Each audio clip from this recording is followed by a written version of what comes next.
최측근 검사, 한모 검사장을 독립운동가에 비유를 하면서 그분을 서울중앙지검장에 앉히겠다라고 인사 가이드라인을 대통령이 되기도 전에 공언을 하시더라고요. 또 말씀드릴게요. 아니 한동훈을 서울중앙지검으로 앉힌대요? 난 처음 듣는 얘기인데? 아니 그랬지 않습니까? 중앙일보 인터뷰에서. 한모 안 들어갔어요. A모인데 중앙일보에서 사실상 모든 언론이 한모 검사장일 거라고 다 이야기를 하잖아요. 다 아시잖아요. 어느 누구도 중앙일보에서 A모 검사장이라고 어느 표현을 누구도 했는데 누구를 앉히느냐 못하느냐 이런 것을 내가 저 민정수석실 폐지하고 이래서 관여를 안 할 거라고 하는데 아니, 누구든지 그 자리에 뭐 못 갈 이유는 없다 이거. 검찰 공화국이 아니냐. 왜냐하면 이제 적폐 수사에 관해서 이거 정치 보복이다라고 이제 규정을 했잖아요. 민주당에서. 그래서 전체적으로 보자면 결국은 검찰을 앞세워서 모든 것을 다 정리하고자 하는 것이 아닌가. 무소불위의 권력을 만들려고 한다. 따라서 검찰 공화국이다. 이런 것이 민주당의 지금 비판이거든요. 저희가 지금 사법개혁안을 낸 게 첫째가 이제 법무부 장관의 검찰 수사 지휘권 폐지. 대통령이 임명한 정권이 임명한 법무부 장관이 그 검찰총장한테 자꾸 수사 지휘를 하거든요. 그래서 그렇게 되면은 검찰이 정권의 입맛에 맞게 움직일 수밖에 없으니까 그걸 폐지하자.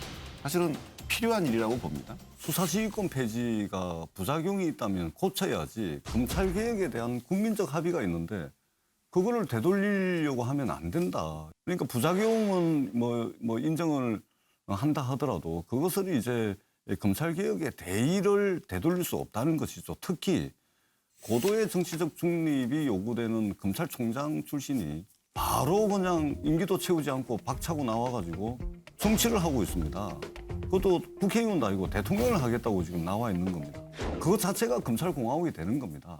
첫 번째 민정수석실 폐지하겠다고 합니다. 그 뒤에 어떤 말씀을 하시냐면 최측근 검사, 한모 검사장을 독립운동가에 비유를 하면서 그분을 서울중앙지검장에 앉히겠다라고 인사 가이드라인을 대통령이 되기도 전에 공언을 하시더라고요. 또 말씀드릴게요. 아니 한동훈을 서울중앙지검으로 앉힌대요?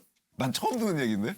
아니 그랬지 않습니까? 중앙일보 인터뷰에서. 한모 안 들어갔어요. A모인데 중앙일보에서 사실상 모든 언론이 한모 검사장일 거라고 다 이야기를 하잖아요. 다 아시잖아요. 어느 누구도 중앙일보에서 A모 검사장이라고 어느 표현을 누구도 했는데 누구를 앉히느냐 못하느냐 이런 것을 내가 저 민정수석실 폐지하고 이래서 관여를 안 할 거라고 하는데 아니, 누구든지 그 자리에 뭐 못 갈 이유는 없다 이런 뜻이. 그러니까 관여 않겠다라고 했는데 그거는 김건희 씨 그 통화 녹취록을 통해서 잘 드러나죠. 우리가 직접 관여할 필요 없다. 그래서 권력이라는 게 무서운 건데 검찰, 경찰이 알아서 입건할 거다. 뭐 이렇게 이야기를 하잖아요. 눈빛만 봐도 알죠. 그 측근 검사들이. 그러니까 민정수석실을 없애고 직할 체제로 최측근 검사들로 해가지고 검사를 꾸려 나가겠다는 겁니다. 그리고 수사지휘권 폐지요. 검찰이 왜 국민들께서 검찰개혁에 대부분의 국민들이 동의를 했습니까? 대한민국 검찰이 전 세계적으로 유일한 압도적인 특권을 가지고 있기 때문에 검찰개혁이라는 대의에 국민들이 동의를 한 겁니다. 검찰이 가지고 있는 내사, 수사, 그다음에 구속, 기소, 공판, 구형까지 이걸 다 가지고 있는 검찰 권력에 대해서 그 권력을 검찰이 민주적으로 통제 가능하냐, 그 권력을 민주적으로 행사 가능하냐, 이 부분에 대한 어떤 검토 없이 수사지휘권을 바로 폐지해버리면 어떻게 되는 겁니까? 검찰공화국을 선언한 것이죠. 검찰이 청와대로부터 독립돼야 된다는 건 맞죠. 그럼요. 그러나 또 한편으로 검찰이 견제받는 권력이 돼야 된다는 것도 맞죠. 그럼요. 그죠? 그러면 검찰은 어떻게 그러면 견제를 받을까? 왜 미국은 판사를 선거로 뽑을까요? 선출된 권력이 최고의 권력을 갖는 것이다라는 그 원칙은 분명히 해야 민주주의 원칙이 분명했나. 검찰부를 따로 만들지 않는 한 행정부의 일원이라고 봐야 된다면 그러면 행정부의 일원 어디로부터 견제를 받을 것인지가 그럼 법무부 장관일지 아닐지는 우리가 하나 좀 생각해 봐야 될 과제일 것 같고요. 그다음에 두 번째로는 윤 후보의 생각 중에 5년짜리 단임제 대통령이 검찰을 감히 이렇게 얘기했는데요. 이게 어떤 정치 권력이 아무리 독재 권력이라고 그래도 이렇게 문제가 되고 터지면은 그거는 철저하게 수사해서 대통령 측근이든 누구든 다 처리를 해왔습니다. 사법 업무를 하는 사람에 대한 보복은 원래 중범죄입니다. 는 겁이 없어요. 보통은 겁나서 못합니다. 안 그렇습니까? 대통령 임기 연연이 뭐가 대단하다고 너무 겁이 없어요. 하는 거 보면은. 5년짜리 단임제, 5년짜리 권력이 감히 검사를 이 부분에 대해서는 굉장히 나는 민주주의 근본 원리를 침해하고 있는 부분이 있기 때문에 나는 윤 후보가 굉장히 위험한 생각을 갖고 있는 측면이 있다는 거는 우리가 함께 인식했으면 좋겠고 그 취지도 설명을 좀 들으셔야 돼요. 선출된 5년간의 대통령이 뭐 감히 검사를 일하는 식으로 이렇게 딱 짧게 그것만 말씀하셔서 오해 소지가 있을 것 같아서 말씀드리는데 대통령 권력이라 할지라도 법과 시스템에 의해서 모든 어떤 통제를 이뤄야지 검사한테 지금처럼 법무부 장관 통하든지 권력이 검사를 지배해서 정치 검사를 만들어서는 안 된다는 취지의 그 이야기였습니다. 그걸 이해해 주시고 말씀을 해주셨으면 좋겠고 지금 아까 말씀하신 대로 사법개혁이라고 하고 우리가 내놓은 거 이거 있잖아요. 이거는 이거대로 이해를 해 주셔야 돼요. 법무부 장관의 검찰 수사 지휘권을 폐지하는 부분은 많은 전문가들과 법조인들과 학계 교수들이 이거 해야 된다. 그렇지 않으면 권력이 들어선 정권이 검찰 활용해갖고 계속 이거 통치의 수단으로 활용한다.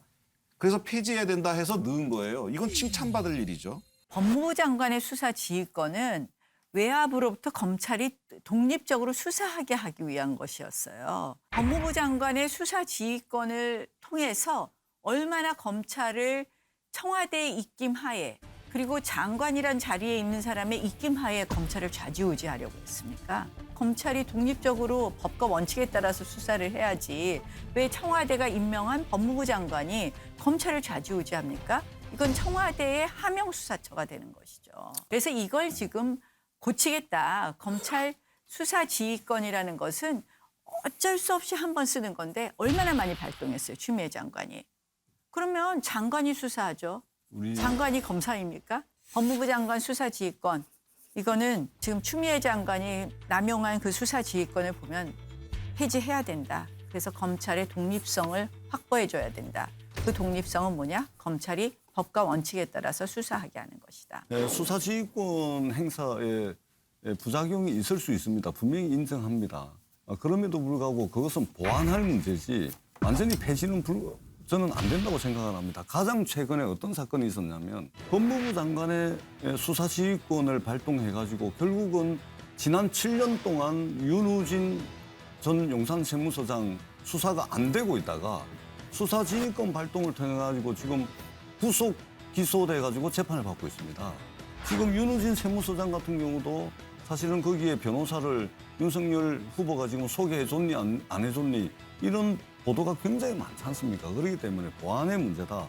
만약에 윤석열 후보가 공약했던 이 사법개혁이 그대로 진행이 되면 정말 대한민국 검찰은요. 세상 만물을 창조할 수 있는 압도적인 힘을 가지게 될 겁니다. 그렇기 때문에 이거를 특별히 윤석열 검사 출신이기 때문에 더 특별히 경계해야 된다. 그래요. 이런 측면에서 말씀을 드리는 겁니다. 두 번째가 검찰청 예산을 법무부로부터 독립시켜서 국회가 예산을 통제하게 만든다. 우리가 법사위에서 우리가 상임위 열어가지고 통제한다라고 노력을 하지만 수사라든가 이런 거에 접근할 수 있는 방법이 없지 않습니까? 특히 예산 같은 것도 마찬가지고. 그래서 어차피 수사에는 정치인들이 개입을 하면 안 되겠지만 이 검찰에 대한 국민의 통제, 국회를 통해서 이런 것들이 이루어진다면은 지금 아까 말씀하신 검사들이 나름대로 자기의 권력을 이용해서 마구잡이로 인권 탄압하고 부당하게 자기네끼리 일 처리하고 이런 거를 막아낼 수가 있는 거거든요. 검찰청의 예산을 지금은 법무부가 검찰청의 예산을 편성을 해주는데 그게 아니고 검찰청이 직접 본인의 예산을 편성을 하고 법무부와 협의해서 기재부로 넘어가서 국회로 넘어오는 국세청, 경찰청, 해양경찰청과 똑같이 앞으로 하자라고 하는 그런 취지입니다. 그러니까 이것은 검찰청만 특수한 상황에서 정상적인 상황으로 바꾸는 거거든요. 그래서 전 민주당이 당연히 찬성할 줄 알았습니다. 우리 이양수 의원께서 완전히